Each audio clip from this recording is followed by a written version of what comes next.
أيا من يدعي الفهم إلى كم يا أخ الوهم تعبي الذنب والذم وتخطي الخطأ الجم. أما بان لك العيب أما أنذرك الشيب وما في نصحه ريب ولا سمعك قد صم. أما نادى بك الموت أما أسمعك الصوت أما تخشى من الفوت فتحتاط وتهتم. فكم تسدر في السهو وتختال من الزهو وتنصب إلى اللهو كأن الموت معا. وحتى متى جافيك وإبطاء تلافيك طباعا جمعت فيك عيوبا شملها انضم. إذا أسخطت مولاك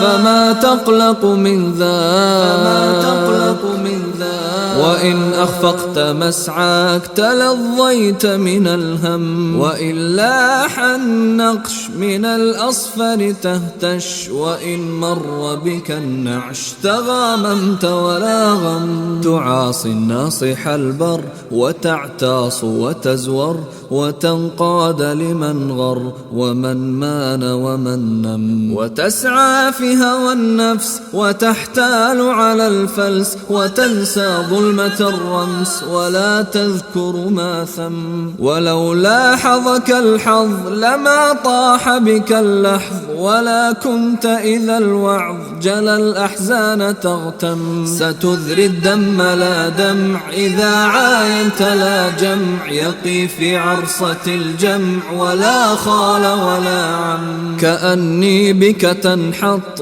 إلى اللحد وتنغط وقد أسلمك الرهط إلى أضيق من سم. هناك الجسم ممدود ليستأكله الدهور إلى أن ينخر العود ويمسي العظم قدرا.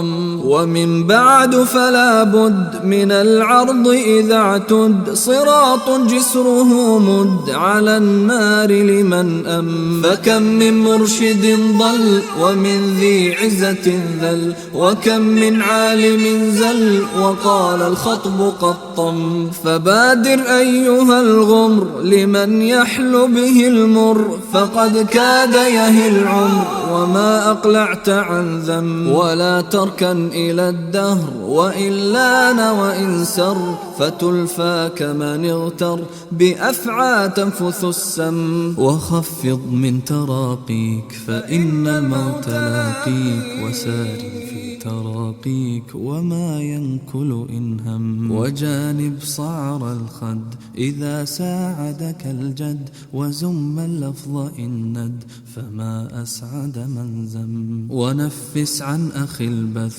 وصدقه إذا نث ورم العمل الرث فقد أفلح من رم. ورش من ريشه انحص بما عم وما خص ولا تأس على النقص ولا تحرص على اللم. وعادل خلق الرذل وعود كفك البذل ولا تستمع العذل ونزهها عن الضم. وزود نفسك الخير ودع ما يعقب الضير وهيئ مركب السير وخف من لجة اليم. بذا أوصيك يا صاح وقد بحت كمن باح فطوبى لفتى الراح بآدابي يأتم.